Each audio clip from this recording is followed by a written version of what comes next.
Welcome to lesson 63. Here we are in the depths of winter. I'm in this nice warm Explanar Golf studio, and we're going to start a series over the coming weeks called From Scratch to Scratch. So we're starting from scratch with the basics, and we're taking it right through to the proficiency of a scratch player. Now, lots of us think that beginners are taught totally differently from elite or tournament professionals.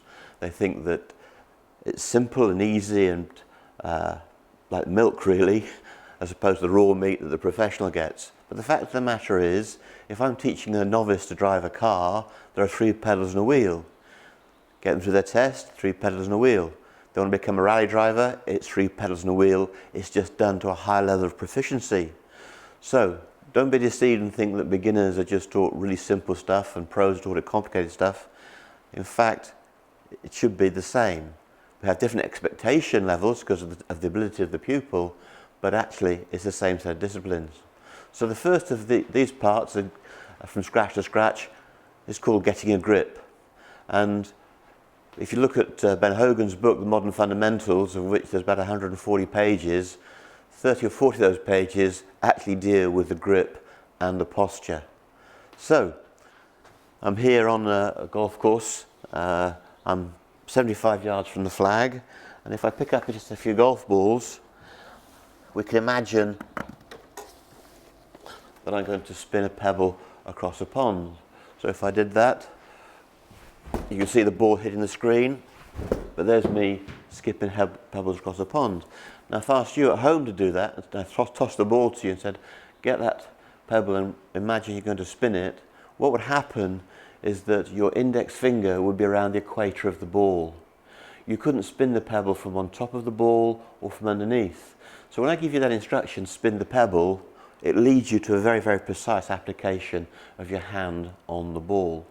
You can't spin from there or there. If I said you throw the pebble, you might have used your whole hand and you could have thrown it. But to spin the pebble effectively requires a very precise grip. If I said you pick up a pin off a glass surface, you'd have to do that with your fingernails and your fingers. So if I set you a task, it leads you to the type of grip that you need.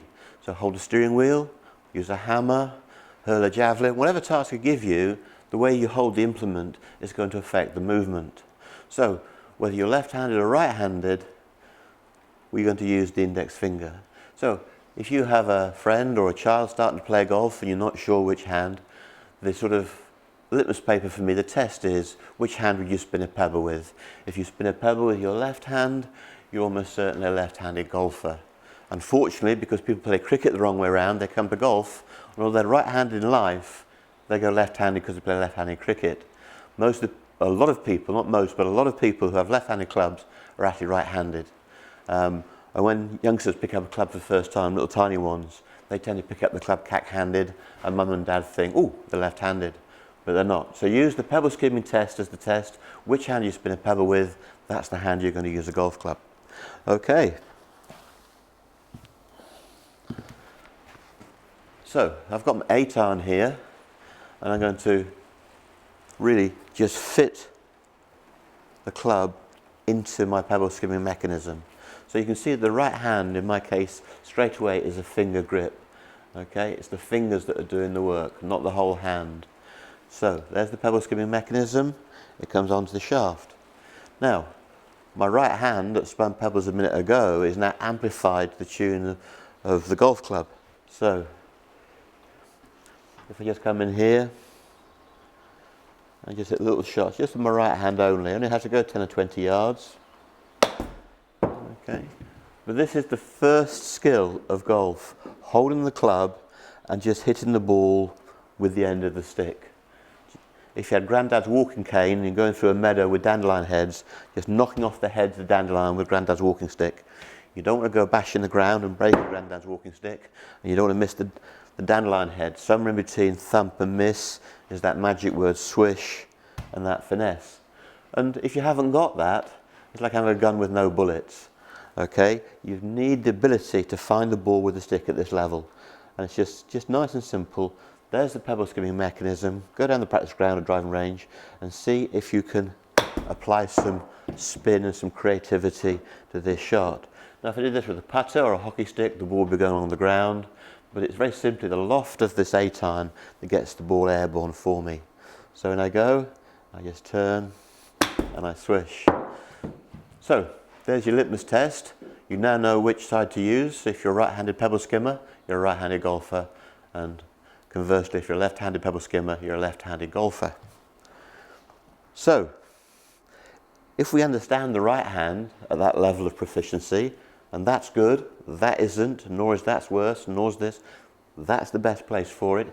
If you're going to err, I don't mind you being a little bit strong. We don't want you weak. Okay, so slightly strong is okay, particularly in youngsters. So the grip is in the whole hand with the left hand, the left thumb going down the side of the shaft a little bit, parallel thumb, and then the finger grip allows the hands to become one. If your wrists and your forearms get tense or tight, you won't be creative and the ball will slip out to the right or topple on the ground.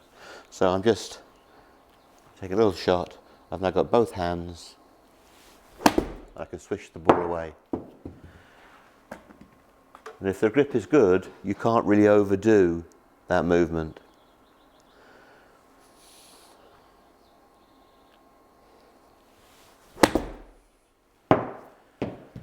You can hear on that shot, it was thumpy. I didn't find the ball sweetly.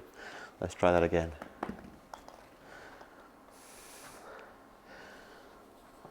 So, precise contact, nice and steady, turn, swish. And I think you could hear that. It was a sweeter shot, and therefore the power got applied to the ball. So, the link between the club and the body is the grip. And if the grip is good, that's the foundation stone for building a good golf swing.